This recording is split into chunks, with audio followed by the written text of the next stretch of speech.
So just coming on to where we are in the UK, again, this was just published a few days ago at the beginning of this month, looking at the excess mortality data since the start of the COVID pandemic. And what we've seen, certainly from last year's data, is that the excess death rates are still high. So we have about 1,000 excess deaths per week in the United Kingdom, about 500 excess cardiovascular deaths in England alone per week, over and above that we would expect for the levels of cardiovascular disease we have.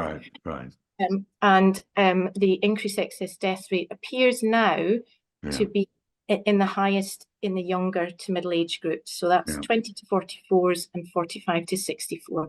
Now, not all of this is due to COVID. We know that. Some of this may be due to cardiovascular disease that we're seeing due to, changes in NHS, backlogs, etc.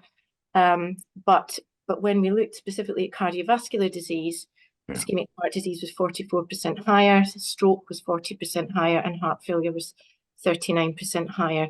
So I think that although the acute index infection from SARS-CoV-2 appears to be milder, there is a concern about cumulative reinfection and what that may be doing both to our vasculature and to our risk of chronic diseases.